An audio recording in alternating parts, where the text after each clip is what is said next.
नमस्कार, मैं हूं दिव्या गौरव त्रिपाठी और आप देख रहे हैं educationbeats.com। आज के कार्यक्रम में हमारे साथ जुड़ रहे हैं जिला भदोही से संदेश योगी जी, जो एक योग आचार्य हैं। आप भदोही जिले से पतंजलि योग समिति के जिला प्रभारी हैं। आपने कोरोना काल में योग के माध्यम से लोगों की सेवा की। कोरोना जैसी भयंकर बीमारी से योग के माध्यम से लोगों को इस बीमारी से छुटकारा दिलाया। तो संदेश जी, आपका एजुकेशन बीट्स के मंच पर आज बहुत बहुत स्वागत है। नमस्कार। बहुत बहुत धन्यवाद, बहुत बहुत धन्यवाद जी।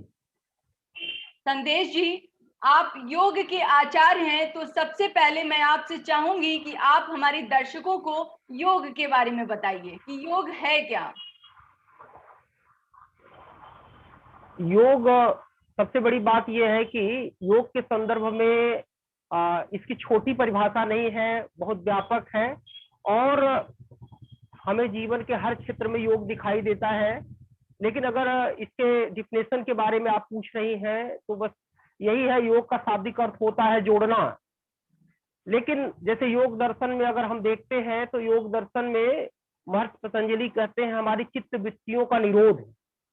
हमारी चित्त वृत्तियां जो चलती रहती है, हमारे विचार जो चलते रहते हैं, उन पर कंट्रोल करना ही योग है। और इसमें आठ उन्होंने चरण बताए, यम नियम आसन प्राणायाम प्रत्याहार धारणा ध्यान समाधि। तो ये माध्यम है इसके। और उसके अलावा अगर हम आज के लगभग 5200 वर्ष पूर्व चले जाए, भगवान कृष्ण ने गीता में अर्जुन को उपदेश देते हुए कहा भी है कि योग जो है, योगस्य कर्मसु कौशलम, कार्य की कुशलता ही योग है। जो कुछ भी हम जीवन में कर रहे हैं पूरी निष्ठा और लगन के साथ करें, यही योग है। जी।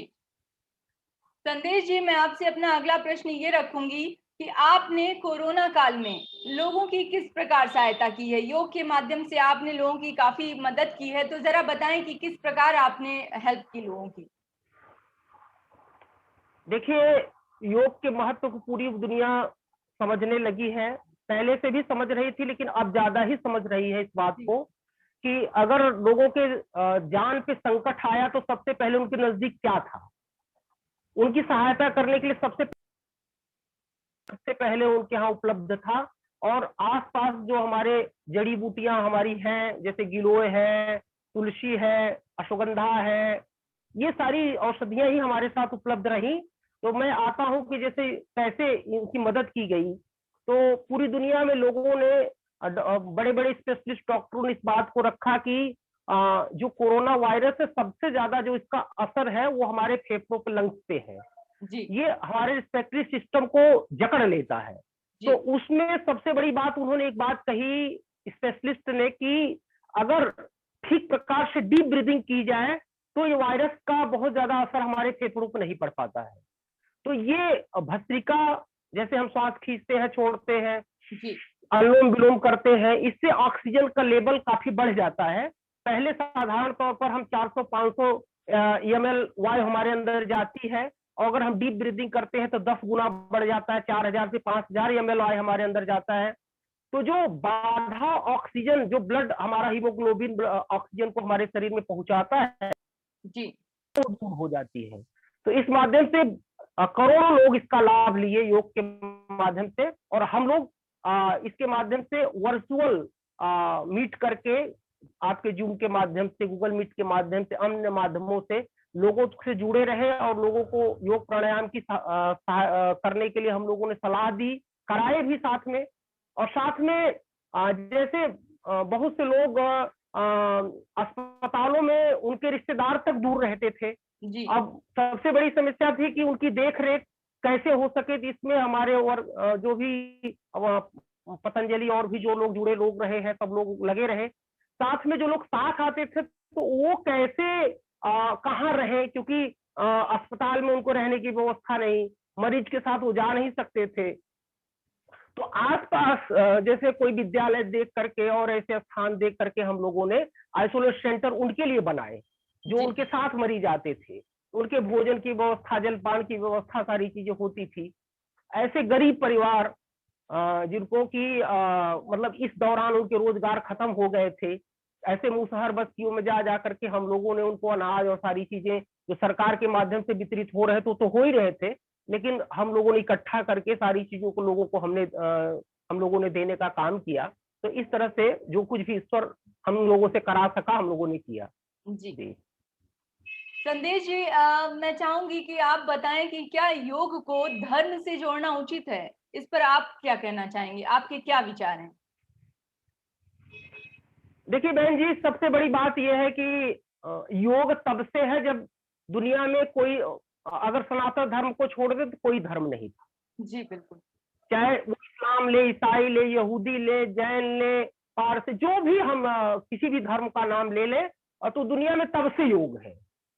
और मैं आपको बताऊं कि हिरण्यगर्भ इसके अधिष्ठाता हैं, जिन्हें भगवान शंकर कहा जाता है, अवतार कहा जाता है, तब से योग है, योगेश्वर कृष्ण। और मैं एक बात और बता दूं इसकी प्राचीनता के बारे में, लगभग 10,000 बीसी मतलब ईसा पूर्व, जब आप ये जो देखते हैं हड़प्पा की खुदाई हुई सिंधु घाटी की सभ्यता को हम देखते हैं, उसमें जो मूर्तियां प्राप्त हुई, सारी चीजें हुई, तो वहां भी योग के रूप में ही वो मूर्तियां प्राप्त हुई है सारी चीजें। तो ये बात आज के कम से कम प्रत्यक्ष रूप से हम देख सकते हैं कि लगभग 10 वर्ष पुराना, 10,000 वर्ष पुराना ये हमारा योग, सारी चीजें चल रही हैं। तो इसमें उस समय धर्म का कोई वो नहीं था। लेकिन मैं आपको और बता दूं आपको कि ये धर्म से इसका मतलब नहीं है, ये जीवन पद्धति है। ये जब हम रोगग्रस्त हो जाते तो हमारे लिए चिकित्सा पद्धति है। ये योग से धर्म से कोई लेना देना नहीं है, क्योंकि चाहे वो हिंदू हो, मुसलमान हो, ईसाई हो, कोई भी धर्म को मानने वाला हो, उसकी बीमारियां एक जैसी होती है, उनका इलाज एक जैसे है। वो सभी लोग श्वास लेते हैं, सभी को उसकी जरूरत पड़ती है। तो ये कहिए कि किसी धर्म से, तो यहाँ इससे कोई धर्म से लेना देना नहीं है। ये हमारे विचारों से, हमारे स्वास्थ्य से और हमको अच्छा बनाने को लेकर के है। इसलिए मैं आपको बताना चाहता हूँ बहन जी कि बहुत से, जैसे इस्लाम में लोग नमाज पढ़ते हैं, बहुत सी योगिक क्रियाएं, मंडूक आसन हम लोग बताते हैं, वही आगे झुकने वाले कार्यक्रम, वो पीछे झुकते हैं, उष्ट्रासन, ऐसे बहुत से आसन को मैं गिना सकता हूँ जो कि उसमें जोड़े गए हैं। तो ये कोई धर्म से जोड़ करके इसको नहीं लिया जा सकता है। जी बिल्कुल। अभी हाल ही में संदेश जी हमने योग दिवस मनाया और इस दौरान ओम के उच्चारण को लेकर के काफी विवाद हुआ। तो ओम को लेकर के आपका क्या कहना है? देखिए, जैसे ओम को अगर हम इसको एक धर्म से जोड़ते हैं तब तो विवाद है जी, लेकिन योग, अगर हम योग की परिभाषा में जाएं, अगर हम ओम की परिभाषा में जाएं, योग ओम को देखें, तो जो कुछ भी हम बोल रहे हैं, हम लोगों को संवाद हो रहा है, वो भी तो ओम है। ये सृष्टि जब बनी तब जो है चारों तरफ एकदम सन्नाटा, कुछ भी नहीं था। तो ये बहुत ईश्वरीय शक्ति को इस बात की पीड़ा हुई कि क्या होना चाहिए। तो सबसे पहले सरस्वती जी की प्रार्थना की गई और उन्होंने जो प्रकट हुआ, सबसे पहले ओम ही प्रकट हुआ। आज जो कुछ भी संसार में हवा की भी ध्वनि चल रही, वो भी ओम है। पानी का कर लो चल रहा है, पानी बह रहा है, वो भी ओम है। तो संसार में, प्रकृति में सब कुछ ओम है। तो इसको हम अगर ये कहें किसी धर्म से ये है, तो ये विवाद करना गलत है। दूसरी बात मैं आपको और बताना चाहता हूं कि जैसे आपको अगर ठीक है ओम से आपत्ति है, तो आप आमीन कह लीजिए। आमीन और ओम तो हम एक ही मानते हैं। तो ये नहीं है कि हम जो है अगर ओम को लेकर के बैठे रहे कि इसको कहेंगे तभी योग पूरा होगा, ऐसा नहीं है। तो इसमें कोई विवाद करने की कोई आवश्यकता नहीं है। जी आचार्य जी, आज के समय में सभी की दिनचर्या जो है वो बदल सी गई है। रात में देर से सोना और सुबह देर से उठना, जिसका सबसे बड़ा दुष्प्रभाव ये देखने को मिल रहा है कि कम उम्र से ही लोग अनेकों बीमारी के शिकार हो रहे हैं। तो मैं चाहूंगी कि आज आप हमारे दर्शकों को उस दिनचर्या के बारे में बताएं जिससे हम सभी स्वस्थ रह सकें। ये बहुत ही महत्वपूर्ण प्रश्न है बहन जी। सबसे बड़ी बात ये है कि ये हमारी बीमारियों का सबसे बड़ा कारण है। जी, सबसे बड़ा कारण यही है, हमारी दिनचर्या में बदलाव आ गया है। ये जैसे फैशन, ये हमारे लिए फैशन बन गया है कि हम जो है जो लोग रात में देर से सोते हैं और सुबह देर से उठते हैं, वो कहते हैं अरे मैं तो रात में इतने बजे सोता हूँ। लेकिन उनको पता नहीं है कि ये हमारी कितनी बीमारियों का जड़ है ये। और हमारी केवल बीमारी की बात छोड़ दीजिए, हमारे कार्य पर, हमारे प्रोडक्टिविटी पर, हमारी क्वालिटी पर, सारे क्षेत्रों में हमारे प्रभाव पड़ता है इसका। आप जगे रहेंगे, आलस्य का भाव रहेगा, आपकी नींद नहीं पूरी होगी, आप दूसरे कार्यों में चिड़चिड़े बन जाएंगे, सर दर्द करेगा। तो आपके क्वालिटी में, आपके काम के जो गुणवत्ता है उसमें वो प्रभावित होती है। आप अच्छे से काम नहीं कर पाएंगे, आपकी प्रोडक्टिविटी, आपकी उत्पादकता कम हो जाएगी। बीमारियों की केवल बात नहीं है, आपकी प्रसन्नता छिन जाएगी। आपके चेहरे उस प्रकार से देखेंगे तो आजकल डार्क सर्कल लोगों के बनते चले जा रहे हैं, वो चेहरे पे दिखाई देने लगता है। ये हमारी स्ट्रेस का, हमारे तनाव का सबसे बड़ा कारण बन जा रहा है। तो मेरा यही है कि एक मैं छोटा सा उदाहरण आपको देना चाहता हूं कि जैसे आज फिल्म इंडस्ट्री को हम देखें तो अक्षय कुमार सबसे एजेड एक्टर से हम लोगों को दिखाई देते हैं जी। और आज वो सबसे ज्यादा पैसा कमा रहे हैं। तो उनके कहीं ना कहीं दिनचर्या का कारण क्या है कि वो समय से सो जाते हैं 9 साढ़े 9 बजे तक और समय से 4 बजे तक उठ जाते हैं। ये कभी भी वो पार्टी अटेंड नहीं करते, तो लेकिन अपने सोने और जगने का उनका क्रम बहुत अच्छा है। ऐसे बहुत से खिलाड़ियों को हम देखते हैं, बहुत से जिनकी दिनचर्या इस प्रकार से है, तो वो हम देख पा रहे हैं कि वो स्वस्थ हैं और अच्छे से उस काम को कर पा रहे हैं, अपने काम को। तो मेरा तो यही माध्यम से सभी लोगों से यही करवत प्रार्थना है कि आप अपनी इस दिनचर्या को छोड़िए, आप जल्दी सोइए और जल्दी उठिए और फिर अपनी दिनचर्या को आप बनाइए। छात्र ज्यादातर वो रात में पढ़ाई करते हैं, वो कहते हैं दिन में मुझे डिस्टर्ब होता है, तो आप ऐसे स्थानों का चयन करिए जहां आप कम से कम आपको डिस्टर्ब हो, लेकिन आप जितना अच्छे से पढ़ पाते हैं, आप सुबह उठ करके पढ़ पाते हैं और अपनी दिनचर्या को कर पाते हैं, शायद वो रात में नहीं कर पाएंगे। जी बिल्कुल। तो मैं इतना कहना चाहूंगा सभी के लिए। धन्यवाद। आचार्य जी, हाँ, मैं चाहूंगी कि योग करने से अधिकतर लोगों का, जो हमारी युवा पीढ़ी है, अगर हम उससे योग की बात करते हैं तो उनको ये लगता है कि योग करने में हमारा समय व्यर्थ जाएगा या योग करने से क्या लाभ है, क्योंकि योग जो है वो 1 या 2 दिन में करने से उसमें लाभ नहीं आता है। अगर आप उसको प्रतिदिन नियमित करेंगे तभी उसका जो लाभ है वो दिखेगा। तो आप हमारे दर्शकों में जो युवा पीढ़ी है, तो मैं चाहूंगी कि आप बताएं कि योग से हमें क्या क्या लाभ हो सकते हैं, कितने बेनिफिट हो सकते हैं, बताइए जरा। ऐसा है कि देखिए, जैसे हर वो अच्छी चीज जी। जो हमारे लक्ष्य की ओर ले जाती है, हमें केंद्रित करती है, उससे कहीं ना कहीं लोग भागते हैं। बिल्कुल। और मैं आपको बताना चाहता हूं कि शायद वो योग को समझ नहीं पाते कि योग है क्या वास्तव में। योग केवल शारीरिक आप व्यायाम के रूप में देखें तब तो आपको एक तरह से लग सकता है, लेकिन ये शारीरिक, मानसिक और ये हमारे व्यक्तित्व विकास का सबसे बड़ा माध्यम बनता है। ये केवल इतना ही नहीं है, और भी कई चीजें हैं, लेकिन विशेष रूप से मैं युवा पीढ़ी के लिए जो तैयारी करते हैं ऐसे स्टूडेंट्स के लिए मेरा एक ही है कि अगर वास्तव में अगर आप अच्छी तैयारी गंभीरता पूर्वक करना चाहते हैं और अपने लक्ष्य को केंद्रित करना चाहते हैं, तो निश्चित रूप से आप योग को जुड़िए। आप तो स्वस्थ रहेंगे ही रहेंगे, साथ में आप मानसिक रूप से आपका IQ लेवल, आप की जो तैयारी करने की जो क्षमता है वो दूर हो जाएगी, और मतलब आपकी थकान दूर हो जाएगी और आप अधिक समय दे करके उसमें अपना समय आप लगा सकते हैं।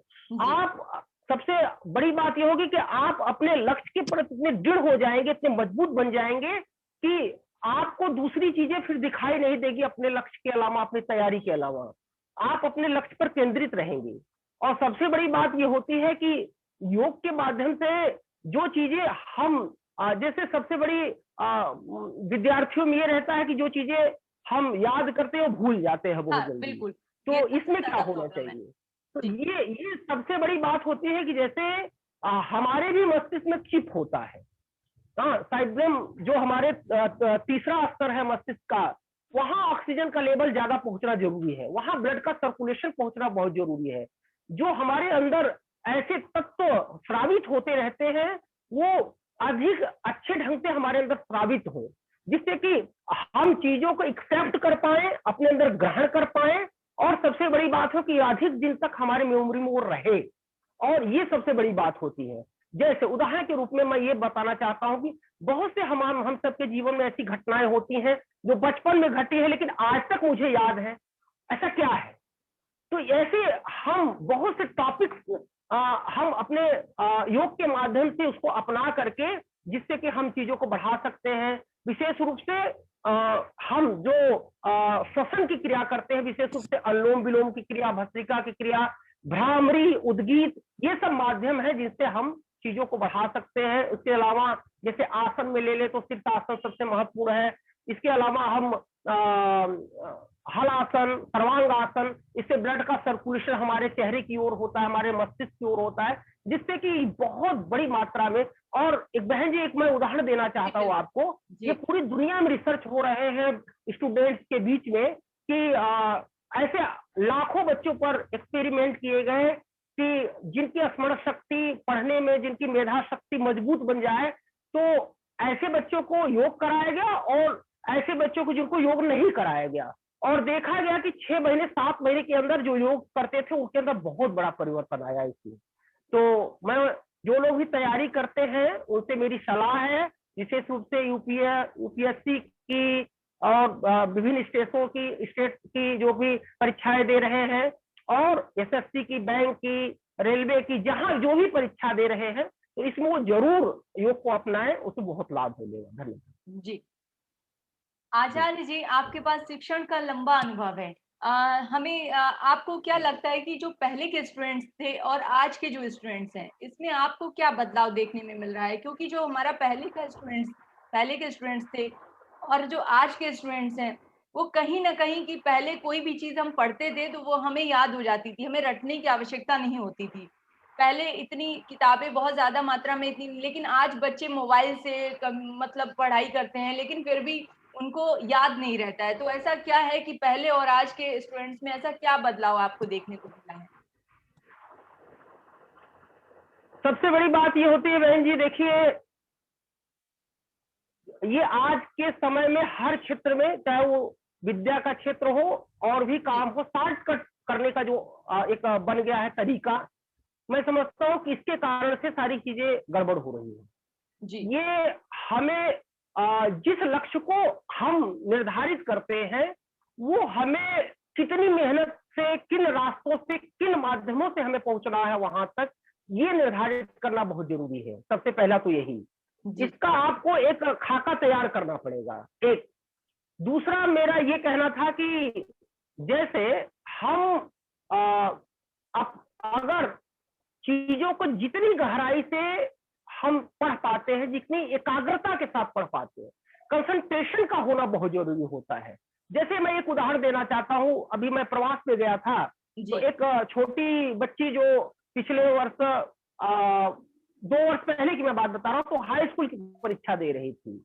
तो वो जो है पढ़ाई कर रही थी, तो उसके छोटे भाई बहन वही खेल रहे थे, तो बार बार उनको डांट रहे थे कि यहाँ मुझे डिस्टर्ब हो रहा, आप लोग भाग जाओ, दूर चले जाओ।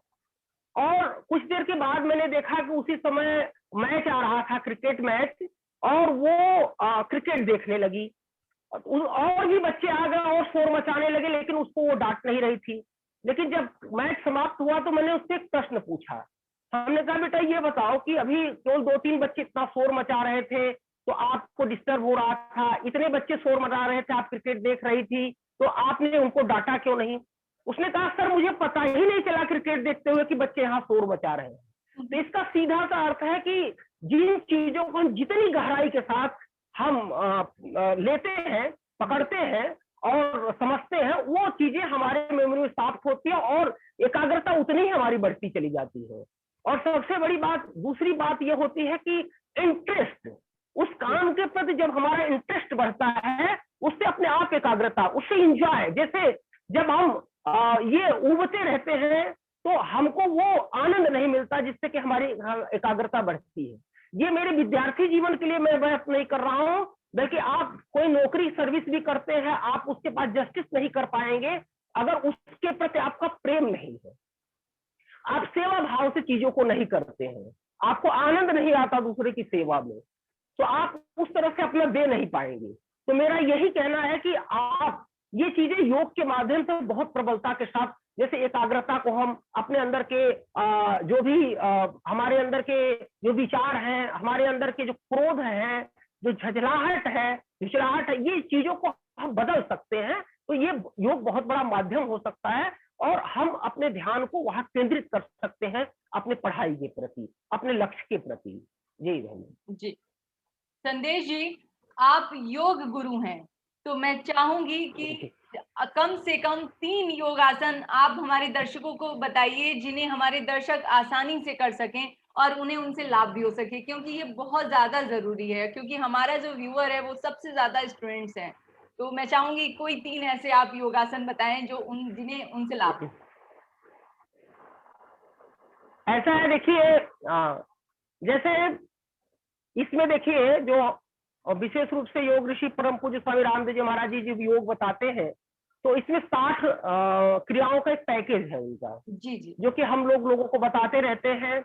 और सबसे बड़ी बात है कि जैसे प्राणायाम तो सभी को करना चाहिए जी और उसमें भी सबसे बड़ी बात ये होती है कि कौन से आसन किसको नहीं करना है। जी, हाँ, और जैसे एक्सरसाइज में भी है किसको क्या नहीं करना है, तो ये सावधानी, लेकिन बाकी चीजों को सबको करना चाहिए।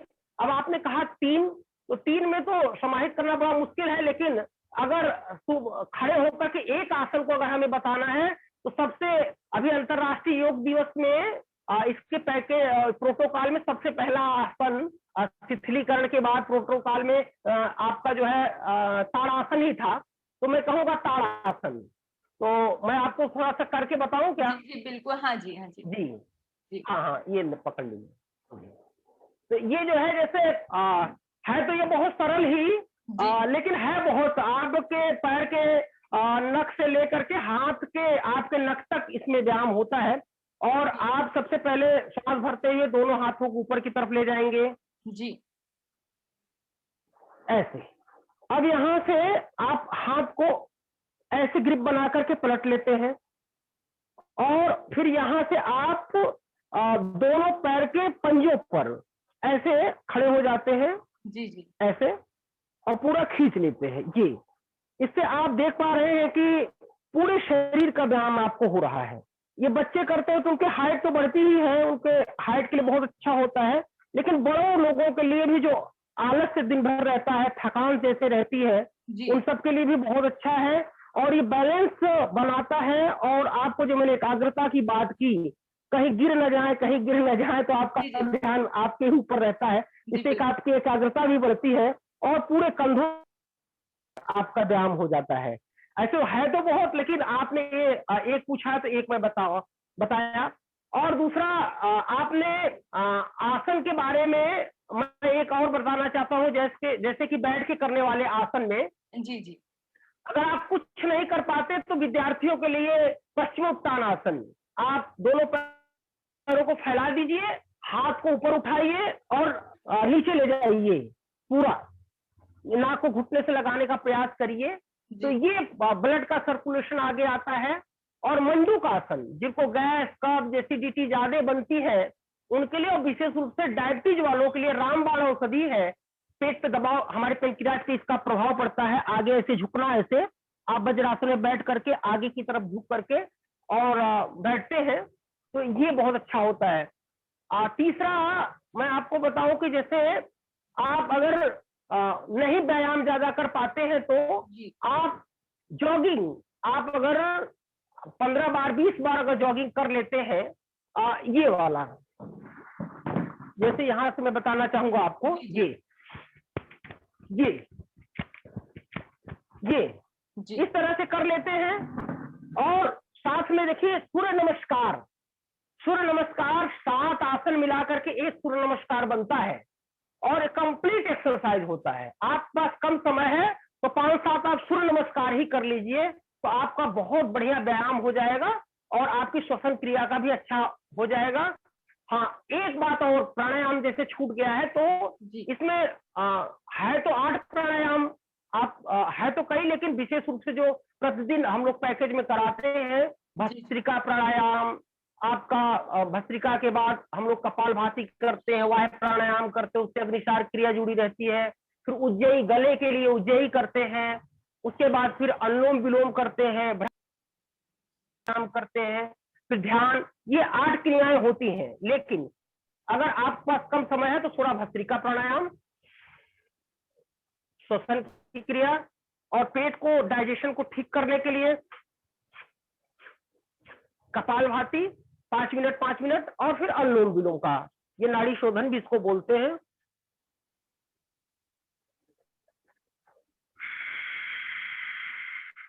अगर इतना भी कर लेते हैं तो आपका एक तरह से हम पूरी कंप्लीट तो नहीं कह सकते, लेकिन फिर भी आपके पास कम समय है तो 10-15 मिनट में ही आपका व्यायाम हो जाता है।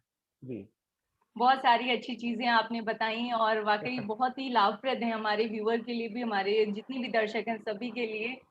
तो आचार्य जी, मैं अगला प्रश्न आपसे रखना चाहूंगी कि जितना पुराना भारत का योग है उतनी ही प्राचीन भारत की गुरुकुल शिक्षा पद्धति है। क्या आपको लगता है कि हमें अपनी गुरुकुल शिक्षा पद्धति में वापस लौटना चाहिए? देखिए, सबसे बड़ी बात ये होती है कि जैसे गुरुकुल नाम लेते ही एक लोगों के मस्तिष्क में एक खाका तैयार हो जाता है कि ये कहीं हमारा बच्चा या हमारे विद्यार्थी कहीं पिछड़ न जाए जी, कंपटीशन में। जी जी, ये सबसे बड़ा प्रश्न आता है। और सबसे बड़ी बात ये आती है कि कहीं वो उनकी अंग्रेजी न कमजोर हो जाए, विज्ञान में न कमजोर हो जाए, और ये सारी चीजें दिमाग में, ये सारी चीजें आ जाती हैं। जबकि वास्तविकता ये है कि मैं दावे के साथ इस बात को कह सकता हूं कि अंग्रेजी माध्यम से, इंग्लिश मीडियम से पढ़ने वाले बच्चा, कॉन्वेंट में पढ़ने वाला बच्चा वो चीजें नहीं प्राप्त कर सकता जो गुरुकुल में पढ़ने वाला बच्चा प्राप्त कर सकता है। और गुरुकुल में पढ़ने वाला बच्चा वो तो प्राप्त करता है, जो सीख रहा है वो भी प्राप्त कर सकता है जो कॉन्वेंट स्कूल में बच्चे प्राप्त करते हैं। वो संस्कार के साथ साथ मॉडर्न एजुकेशन भी प्राप्त करता है। तो अगर मैं आपको बताऊं, सबसे बड़ी बात ये होती है कि हमारे यहाँ शुरू में ही सबसे पहले क्या होता था कि चाहे वो राजा का बच्चा हो, चाहे गरीब रंग का बच्चा हो, सभी एक गुरुकुल में जाकर के शिक्षा ग्रहण करते थे। एक तो समानता का भाव, दूसरा घर से दूर रह करके वो शिक्षा प्राप्त करते थे। तो सबसे बड़ी बात यह है कि बाकी चीजों, पढ़ाई के अलावा, अपने स्वास्थ्य के अलावा बाकी चीजों का ऊपर वो बहुत असर नहीं पड़ पाता था। अपने वो केवल और पढ़ाई पर ही केंद्रित होते थे। और सबसे बड़ी बात ये होती है बहन जी, इस बात को हो सकता है कि बहुत से लोगों को आलोचना का विषय बने, लेकिन मैं आपके माध्यम से जरूर इस बात को कहना चाहता हूं कि अगर आप 25 वर्षों तक आपने अच्छे से अपने को केंद्रित करके, आपने ब्रह्मचर्य का पालन करते हुए केवल अपने ध्येय की और आपने ध्यान लगा दिया है, और इन सब जो वातावरण है उससे बच करके आपने अपने को मजबूत बनाया है, हर चीजों को, अपने इंद्रियों को वश में करके और सारी चीजों को रोक करके, तो दुनिया की कोई भी चीज आपके लिए मुश्किल नहीं है, कोई भी लक्ष्य आपके लिए मुश्किल नहीं है। वो सारी चीजें आप प्राप्त कर सकते हैं। और सबसे बड़ी बात यह है कि मैं एक बात और आपके चैनल के माध्यम से बताना चाहता हूं कि जैसे होता क्या है कि को एजुकेशन दिया जा रहा है, हमारे बेटियां भी पढ़ती हैं, साथ में बेटे भी पढ़ते हैं, सारी चीजें हैं।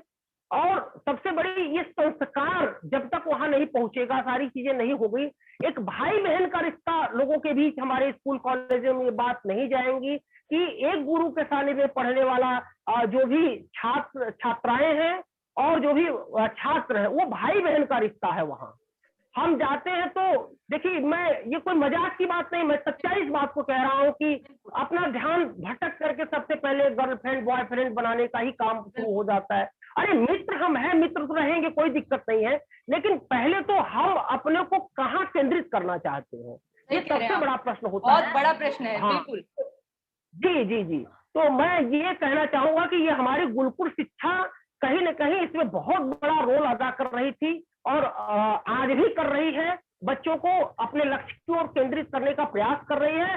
बस थोड़ा सा उनको हम जैसे जो भी मॉडर्न शिक्षा है उसको हम इस समय में शामिल कर दें, कंप्यूटर इत्यादि को शामिल कर दें, बाकी संस्कार उन बच्चों को, और जो भी कॉन्वेंट वगैरह में पढ़ते हैं वहां भी हम योग चीजों को लागू कर दें, तो ये भारत फिर से बहुत बड़ी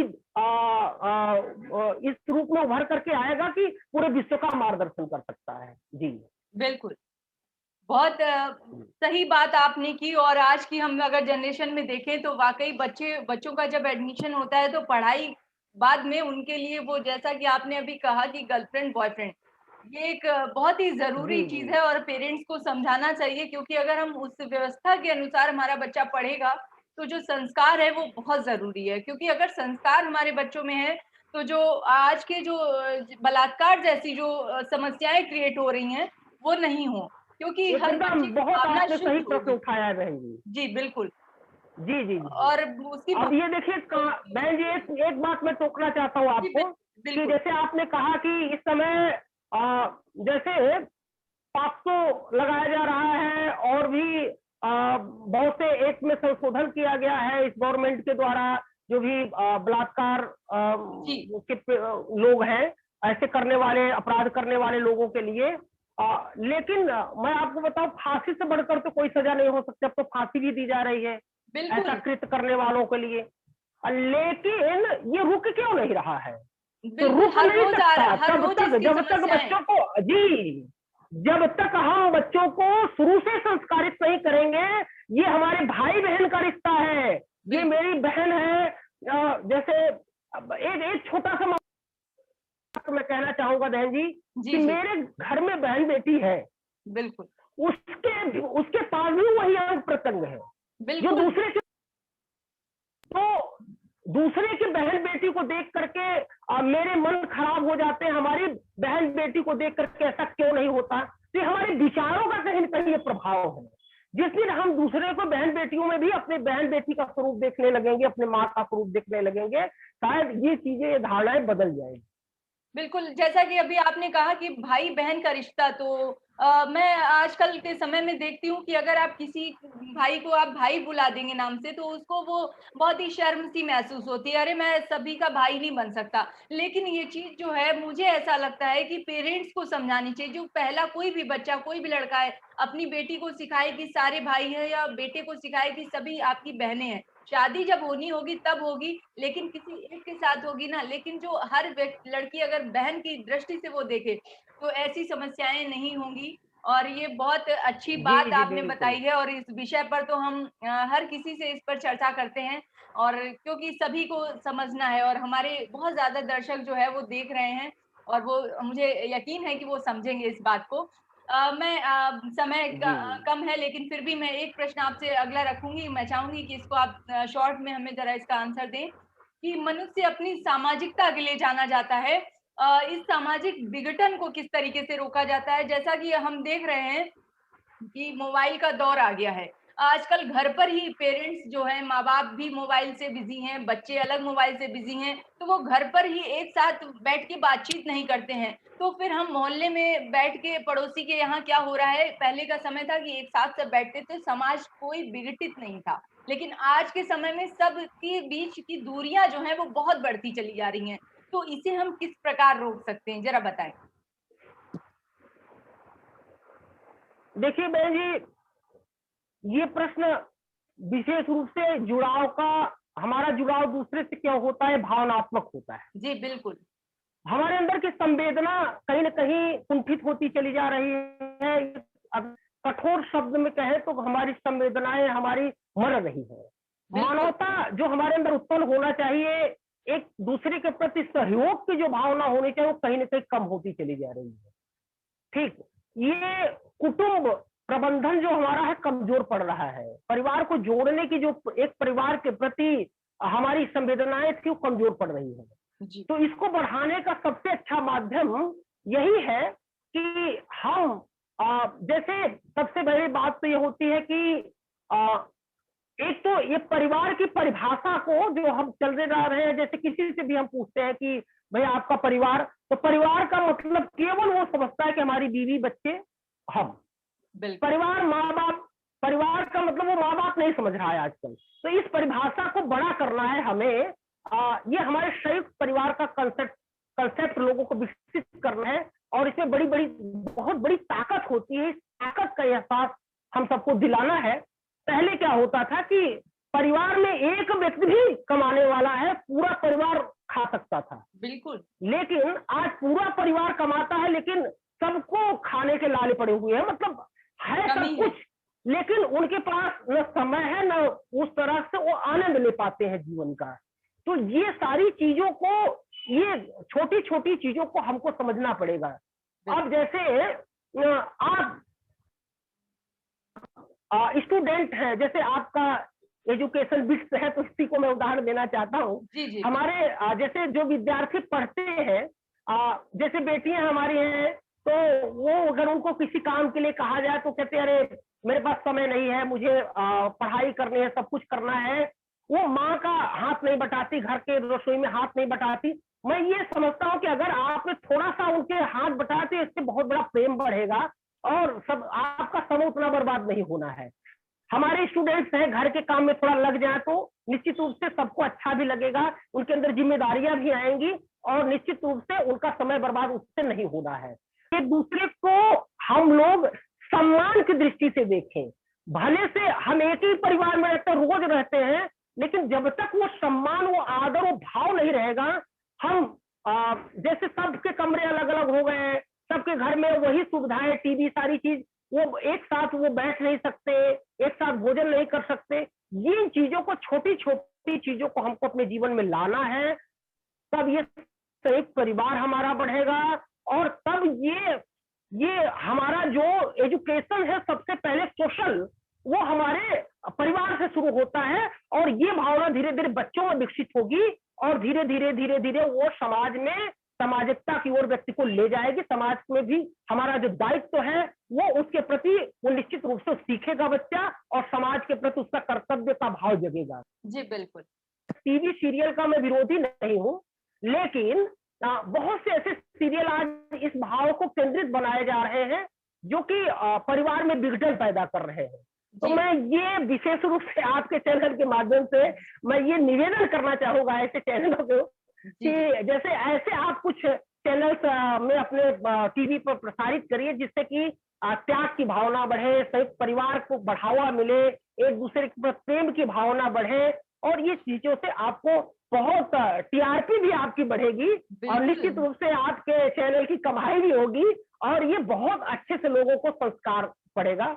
ये मैं कहना चाहूंगा। बिल्कुल आचार्य जी, बहुत अच्छा लगा आपसे बात करके, और बहुत सारी आपने हमें ऐसी बातें बताई जो हमारे लिए बेहद लाभप्रद हैं। और मैं चाहूंगी कि चलते चलते एजुकेशन बीट्स के दर्शकों के लिए एक छोटा सा मैसेज आप दे दीजिए।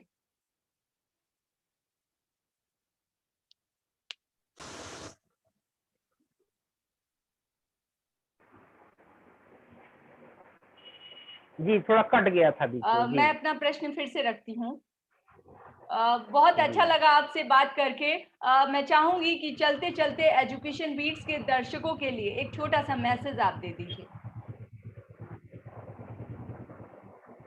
सबसे पहले तो आज जो भी चैनल्स हैं वो ऐसी चीजों को सोचते हैं, कम प्रसारित करना चाहते हैं। आज क्राइम की सारी चीजें दिखाई जा रही हैं, तो आपको तो मैं हृदय से इस बात के लिए धन्यवाद देना चाहता हूं कि इससे समाज में कैसे समाज का भला हो सकता है, आपने इस विषय को लिया है, इसके लिए मैं हृदय से आपको धन्यवाद देना चाहता हूँ। एक तो ये, दूसरा इस माध्यम से मैं ये कहना चाहता हूँ आप सबसे कि निश्चित रूप से आप योग से जुड़िए।